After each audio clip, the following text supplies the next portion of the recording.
السلام علیکم کلاس 3۔ آپ نے اردو کے لاسٹ لیکچر میں ریڈنگ کی تھی چیپٹر دل نہ کسی کا ٹوٹے۔ میں نے آپ کو بتایا تھا کہ بدو جو ہے عرب کے صحرائی لوگوں کو کہتے ہیں۔ صحرا کا یہ منظر اس چیپٹر میں بھی پیش کیا گیا ہے، اور اس میں بتایا گیا تھا کہ ایک بدو جو تھا حضرت محمد صلی اللہ علیہ وسلم کی خدمت میں حاضر ہوا تھا، اور وہ تحفہ لے کر آیا تھا۔ آپ صلی اللہ علیہ وسلم کی عادت تھی کہ وہ تحفے میں کوئی بھی چیز جو پیش کرتا تھا اس کو قبول فرما لیتے تھے۔ تو اس شخص نے آپ کی خدمت میں ککڑیاں پیش کی تھیں۔ یہ دیکھیں ککڑیاں بنی ہوئی ہیں، آپ نے گرمیوں میں کھائی ہوں گی۔ ککڑیاں پیش کی تھیں تو آپ نے اس کو خوش کرنے کے لیے وہ ککڑیاں جو تھیں وہ کھانا شروع کر دی تھیں۔ حضور پاک صلی اللہ علیہ وسلم نے ایک ککڑی کھائی تھی اور پھر اس کے بعد ایک اور کھا لی، یہاں تک کہ ساری ککڑیاں کھا لیں، کیونکہ یہ جب بھی آپ کو کوئی تحفہ دیا جاتا تھا تو آپ کی عادت تھی کہ وہ صحابہ کرام کے درمیان بھی تقسیم کرتے تھے۔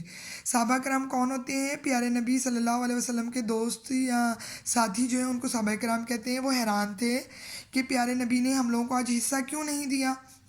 اچھا، اب اس کے بعد نیکسٹ پیراگراف میں بتایا گیا تھا کہ اچھی زندگی گزارنے کے لیے یہ بات ضروری ہے کہ آپ کے دل میں جو بھی خیال آئے کسی کے بارے میں، کوئی بدگمانی ہو تو بدگمانی سے مراد تھا کہ برا خیال آنا، دل میں پیدا ہونا، تو اس شخص سے پوچھ لیں۔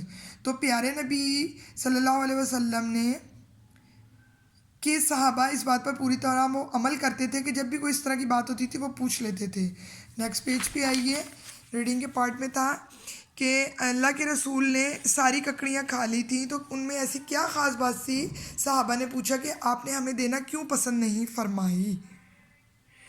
تو نیکسٹ لاسٹ پیراگراف پر آئیے۔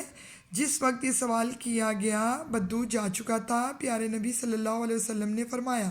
اب صحابہ نے جو سوال کیا ہے تو آپ صلی اللہ علیہ وسلم نے کیا جواب دیا؟ بات اصل میں یہ تھی کہ اس دیہاتی کی ساری ککڑیاں کڑوی تھیں۔ میں نے ایک ککڑی چکھی تو اسے کڑوا پایا اور اس خیال سے اسے کھا لیا کہ اگر اس کے بارے میں یہ سوال میں یہ کہا کہ کڑوی ککڑی ہے تو اس بیچارے کو افسوس ہوگا۔ افسوس مطلب اسے دکھ ہوگا، میں یہ کیسا خراب تحفہ لے آیا۔ پھر میں نے دوسری ککڑی چکھی تو اسے بھی کڑوا پایا، مگر اسے بھی بدو کی خاطر کھا لیا، یہاں تک کہ ساری ککڑیاں کڑوی نکلیں، اور میں نے اپنے مہمان کو خوش کرنے کے لیے سب کی سب کھا لیں۔ تمہیں حصہ نہ دینے کی یہی وجہ تھی۔ اگر تمہیں حصہ دیا جاتا اور کسی کی زبان سے یہ نکل جاتا کہ یہ تو ککڑیاں جو تھیں کڑوی ہیں، تو اس بدو کا دل ٹوٹ جاتا۔ دیکھیں ہمارے پیارے نبی صلی اللہ علیہ وسلم کی کیا شان ہے کہ انہوں نے ککڑیاں نہ دوسروں صحابہ رضی اللہ تعالیٰ عنہ صلی اللہ علیہ وسلم کو دینے کی کیا وجہ بتائی کہ میں نے ایک چکھی تو وہ کڑوی تھی، دوسری چکھی تو وہ بھی کڑوی تھی، اس خیال سے میں تمام ککڑیاں کھاتا گیا کہ اس مہمان کو یہ ظاہر نہ ہو کہ ککڑی کڑوی ہے، اور کوئی شخص یہ نہ کہے کہ کیسا خراب تحفہ لایا ہے، اس کا دل نہ دکھے۔ تو آپ نے اب یہ ریڈنگ پڑھ لی، اس سے کیا ظاہر ہوتا ہے کہ ہمیں کسی کا دل نہیں توڑنا چاہیے اور اس کا خیال رکھنا چاہیے۔ اب آپ نے اپنی نوٹ بک پر ڈیٹ اینڈ ڈے لگانے کے بعد الفاظ معنی لکھنے ہیں۔ لاسٹ لیکچر میں آپ نے املا کے ورڈز لکھے تھے، الفاظ معنی لکھیں گے۔ پہلا ورڈ ہے بدگمانی، برا خیال، افسوس، دکھ، صحابہ کرام، پیارے نبی صلی اللہ علیہ وسلم کے ساتھی۔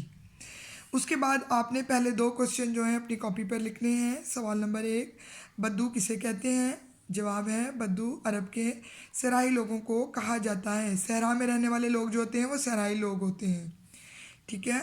سوال نمبر 2، بدو نے پیارے نبی صلی اللہ علیہ وسلم کو کیا تحفہ دیا؟ بدو نے پیارے نبی صلی اللہ علیہ وسلم کو چند ککڑیاں تحفے میں پیش کی۔ کیا پیش کیا تھا؟ ککڑیاں تحفے میں پیش کی تھیں۔ تو یہ دو سمپل سے شارٹ سوال ہیں جو آپ نے اپنی کاپی پر لکھنے ہیں، الفاظ معنی، اور یہ سوال جواب آپ نے یاد کرنے ہیں۔ ٹیک کیئر ڈیئر اسٹوڈنٹس، اللہ حافظ۔